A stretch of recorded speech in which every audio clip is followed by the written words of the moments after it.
Let's start with Pennsylvania and then work into Michigan. Stickman's order was not struck down. It was not overturned. It was stayed pending an appeal, which, from what I've read, can stretch into the next year. Stickman, by the way, is the Pennsylvania federal judge who overturned Governor Wolf's two orders, stay at home and business shutdown or gathering caps. Said it was unconstitutional, lacked rhyme or reason, etc. Great judgment. Did a couple of videos on it. The other day, and one of the things is the governor asked Stickman to stay his own decision, which Stickman wrote a nice decision saying, no, I'm not, and here's why. How does the Court of Appeal, long story short, stayed Stickman's decision in a 2-pager, 1 paragraph, just granting the order? Robert, I mean, explain to someone like me who doesn't understand it, why wasn't it a motivated decision? And how do we know what the thought process was or whatever precedent they used to overturn or I guess, overrule Stickman's own ruling of his own judgment? The two things on that, I mean, the governor presented a good argument on the stay, highlighting the conflicts amongst the courts, that other courts had come to different contrary conclusions to Stickman, including within Pennsylvania, including other federal courts and the state Supreme Court.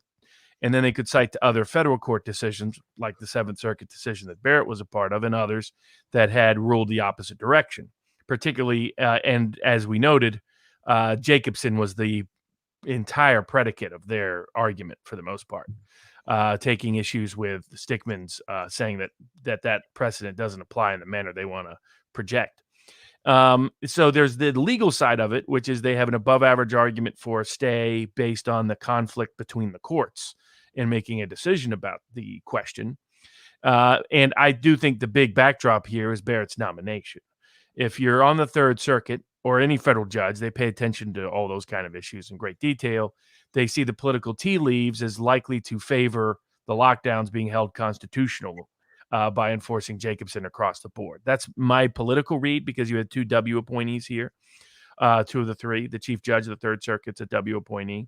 I'm not a big fan of the Third Circuit. I found them to issue some of the more mediocre decisions over the last 20 years. They haven't got better, frankly. So the whichever side you are on politically, there's not a lot of Third Circuit cases you tend to cite. So I think that's a combination of what it is, that there's a conflict amongst the courts about what to do. Stickman was the bold decision in a different direction than most other courts were going. And the Barrett was just nominated, and she was just part of the Seventh Circuit decision that affirmed lockdown. So they read the tea leaves. They already know there's 4 votes for a lockdown up there, because they assume Roberts is for lockdown based on his 2 church decisions.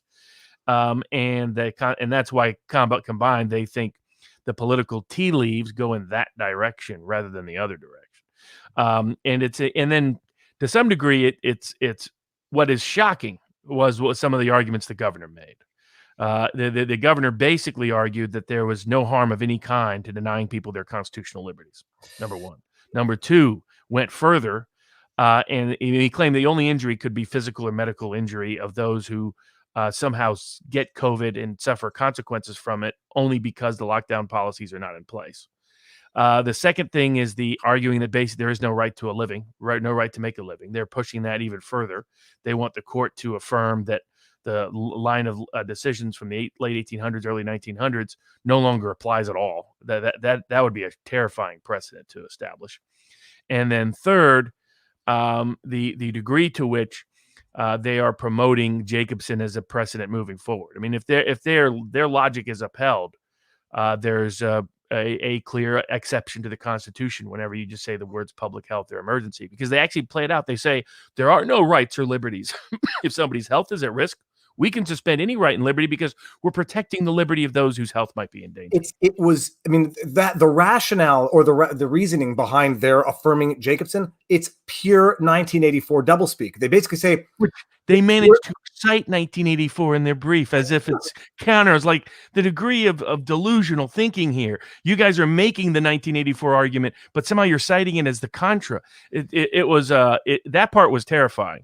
For anybody who hasn't seen the video or read the decision, they literally say we have to limit individual liberties to protect individual liberties. I mean, that's the essence of the argument. Now, in theory, we can understand why that's true. You want to lock up a criminal to protect other people's liberty. Yes, they were using it in the context of Jacobson, that when there's a health crisis, sometimes the greatest protection of individual liberties is the usurpation of individual liberties. It is weakness is strength, or what is it? Strength, whatever it was out of 1984. But so there was that issue, but they have the easier arguments. They all obviously, it's a question of life or death, perceived life or death, versus perceived inconvenience of civil liberties.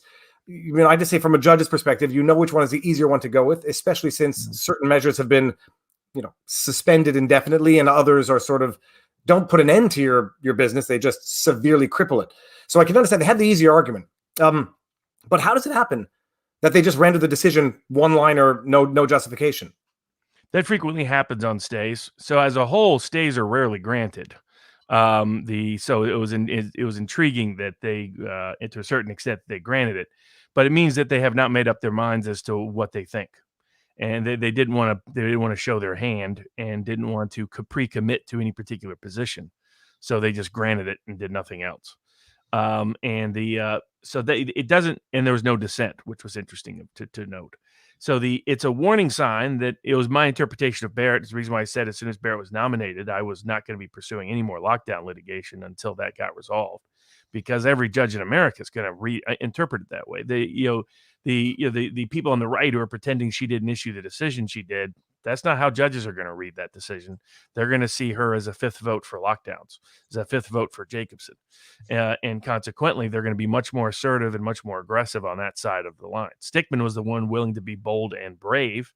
Don't expect that from many other federal judges, unfortunately, unless Barrett reverses herself once a decision goes up to the Supreme Court, or doesn't get on the Supreme Court at all.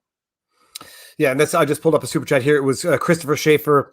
We went over what currency was, COP, I forget. But don't worry, everybody, we're not millionaires just yet. The PA governor argued because it's suspended that plaintiff would suffer no harm from a stay. If suspended, the state wouldn't suffer harm without it. That's the issue. The stay-at-home orders were suspended, but could be reinstituted at any time. The gathering limitations are limitations; they're not restrictions. It's the easy argument to make. You could sort of anticipate that's where the judge would go. I like the fact that Stickman did not say his own decision, and they raised another good argument, which is the likelihood to prevail would not mean in the mind of the judge who just rendered a decision against them, because that would be tantamount to the judge saying, yeah, they're likely to succeed on appeal on a judgment that I just rendered. So they raised good arguments. The brief was interesting to read, but it was the citation of Jacobson, the interpretation of Jacobson, the implication of Jacobson, and how they say that Jacobson has been woven into the 100 years of jurisprudence developed around civil liberties. It's an interesting interpretation. I mean, it's been a buried poison pill, and that's the reason why lawyers like me were screaming about Jacobson. It was the most dangerous precedent that it should have been killed off. It was implicitly killed off when they rejected Korematsu explicitly in 2018, because Korematsu was the culmination of the Jacobson line of decisions. I gave a speech at Hillsdale about all of this. They finally uploaded. They had the whole presentation at Hillsdale College. I excerpted my speech part, put it up on my little YouTube channel. But the worry was that Jacobson would unravel all of this. And Jacobson's always been the great danger. It should have been killed a long time ago. It's only been explicitly affirmed in the vaccination context, where they cited those two cases from the 1940s. Otherwise, it's whenever they've made a horrendous ruling, they've stuck it in there. So when they want to call someone alien enemy combatants, and suddenly the Constitution is suspended based on that, like they did in 2006, Jacobson shows up. Now, where they're right is they're saying, hey, by the way, there's always been a poison pill where all the courts have always abandoned our Constitution and suspended it in case of emergency. Just activate that poison pill. But it's why citing Jacobson was so critical about Barrett, that that decision is literally the poison pill for constitutional liberties in the United States. To me, it looks like also, was it Robertson? Robertson's United South Pentecostal Church decision is another one where they're going to say they're all going to go to that. There's no question, even though context was different. The procedure was different. They're all going to go to that, and they're going to cite it, and it's going to, until the substantive issues get to the Supreme Court, that's going to be the tendency, whether people like it or not. Chuck Miller says, how do they bypass the clear logic? It was not consistent and deny stay. or they granted the stay. But the bottom line, they say, look, you may be wrong, but we're going to stay the judgment because the risks, the potential are just too great. People are going to get sick. People are going to die. That's it. If we do not stay the decision. The other thing they did, which should not, they're starting to allow this in courts. We saw it a lot with Sullivan and Flynn. They're citing things that are not in the record. They cited like 50 articles purporting to be a scientific medical basis for the stay, when none of that was part of the record. And there's a reason why it wasn't part of the record. It wouldn't hold up under cross-examination. So this habit of including evidence that has not been checked by cross-examination because it's somewhere on the internet is a terrible habit that courts should stop. Now, if I did it, they'd sanction me for it. I mean, that shows you the hypocrisy and duplicity of our federal courts at times. That the government gets away with it, carte blanche. Someone else does it, they get threatened with sanctions with it. Well, so the rule in Canada, I suspect it's the same in the States, is that you can have what is the word? We know it's called connaissance d'office, like not judicial knowledge, but maybe it is judicial knowledge. Judicial notice, but basically that's limited. Judicial notice can't be of disputed facts. So you can take judicial notice that a decision was entered on a certain date in some place, things like that, or that something exists someplace, but not for the substantive claims made therein. And that's what they did. They cited a bunch of articles for their basis for a motion to stay when they had the opportunity to present that in the record before the judge. Yeah, and I didn't want to get into it. That's sort of, no, I won't say partisan debate. That's a debate that I'm not qualified to have. But I flash the highlights because people don't necessarily appreciate when they refer to studies being referenced in the decision. People will look into it and come to their own assessments as to what exactly. Let me give you an example. I tried to cite, I thought things were not in dispute before in a civil rights case, voting rights case, during the lockdown in federal court in Virginia. The judge said, no, you can't do that. He said, you can't reference that unless you're going to introduce into evidence. I was like, hold on a second. It's undisputed that elderly people are more at risk. He's like, nope, I don't have any proof of that. And I was like, things that everybody knew he wouldn't let me introduce unless I had an expert there to put it into the record formally. Whereas these people are citing 40 different studies after they had an opportunity to present all that evidence at the trial court and didn't. Yeah, it's and people don't appreciate to get an expert opinion and like just it seems like an evidentiary thing. Like just go get an expert. It's tens of thousands of dollars. It's delays. It's like things that you couldn't do on an expedited hearing. Even if you could do it at tremendous cost, but it's not just like go find me an expert. You have to find an expert, mandate the expert. The expert's got to prepare the report, communicate the report, be cross-examined, recognized as an expert. It's sort of like one additional component there. What they're saying was wrong. They were citing a bunch of super spreader studies to claim that gathering and associating together spreads the virus. That's not what those super spreader studies actually prove. What they prove, like the Barrett case, is there's individuals who are super spreaders. Not that a big event creates super spreading. In fact, there's no proof of that. It's that what we're discovering about COVID is that there are certain people that spread it at 10 times the ratio or 20 times the ratio as other people. And so it doesn't matter whether they're in a small room or a big room or whatever it is, they're just super spreaders. So the super spreading problem they were claiming comes from assembly actually comes from isolated individuals that is not directly correlated to simply the act of assembly. So but they wanted to do that on appeal because they would have lost that evidentiary argument. Notice they did not make it to the judge in the trial court level. They save all this for the Court of Appeals, knowing the Court of Appeals likely just watches cable news and thinks like Chris Wallace. That's your typical W appointee. It is. Scott Adams was talking about this. If it wasn't yesterday, it was the day before. But the super spreader being an individual, not the event itself, and what makes someone a super spreader, they don't know. And are they bigger? Do they breathe out more dose, so to speak? Life of Brian says V&B. I believe the Supreme Court validating Jacobson lockdowns would be a Plessy type of decision.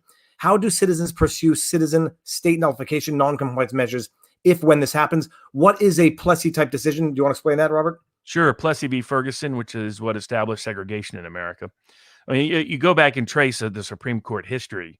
The Supreme Court's often behind some of the most horrendous decisions that cause the worst public policy consequences, whether it's denying that Native Americans have land property ownership rights, which they did in the 1820s, establishing a national bank like they did in the 1820s, whether it's Dred Scott, which led to the Civil War, which might have been solved diplomatically, but for the Dred Scott decision of 1851.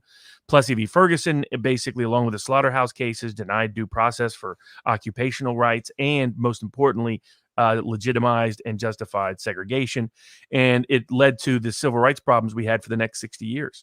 So the worry is that you have something. What happens when it's the Supreme Court or our federal judiciary that's refusing to enforce constitutional liberties? You get you get civil war, or you get the denial of civil rights for 100 years in the South. Because it's not even like the obvious answer would be, the legislators go legislate the answer, but they're overriding the most fundamental core legislation of the creation of the very country. Exactly. Jim Satala says, Barnes, do you even consider the possibility that Barrett's decision on the Court of Appeals could be different from her opinion on the Supreme Court because of the stare decisis and deference to the Supreme Court while she was on the lower court? Yes, I hope that's the case. I pray that's the case. Realistically, it's not a likely outcome. Two reasons. One, she's written tons on stare decisis, so you can have a pretty good sense of what she considers precedent and what she doesn't. Secondly, whenever she disliked or disagreed with precedent, she usually wrote a concurring opinion when she was on the Seventh Circuit. She did not do so here. All right. I mean, so that's the update in the Pennsylvania case, and it goes back. Now, this sort of leads into. Let me just see if we want to do this chat right now. What I'm looking forward to is how they are going to spin an overweight, out of shape, 70-plus man surviving this deadly virus. Should be very interesting. Well, jokes aside, Trump is not the one I would be worried about. I think he's built like a tank, and he's got the stamina of a tank also. And I'm not saying this as a fanboy. I'm just saying this because the dude's out there. He's out there 15, 16, 17 hours a day. What's the word I'm looking for? Campaigning. He's not the one I'm worried. I would be worried about Chris Christie. I mean, that's sort of the. Oh yes, because he contracted. Oh, sorry. Go ahead. I want to say I think Trump was really at risk for those wondering. I don't think he doesn't go to the hospital unless he got very nervous. So I think that it did get into his lungs. They caused the fever, and if he didn't have quick treatment and the effective therapeutics we now have, it might have taken a different path. So I think for a day or two. He was really scared. And he tends to joke a lot when he gets nervous about things. So he was joking apparently on Walter Reed. He told the joke when he made that little video presentation sitting down where he said that and his body language was weak in both the one he did from the White House and the one he initially did from Walter Reed. The one today is clearly he's looking good. But when he made the joke about, well, my wife's just, a little bit younger than me, so that's why it's not as big of a problem. But I think he was truly scared. I don't think it was a conspiracy of either he was faking it or I don't think he was ever deathly ill, but I think he was at serious risk that if he was at a middle stage where it could have turned really bad, and it was enough that he was truly, I think, very nervous for a day or two.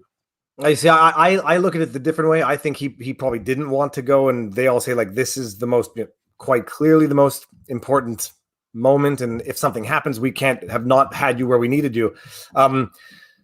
King Couture says, Viva Friday, did you just call Trump fat? I did not call anyone fat. He, by his own doctor's assessment, is overweight, slightly overweight, and I don't mean a tank like that.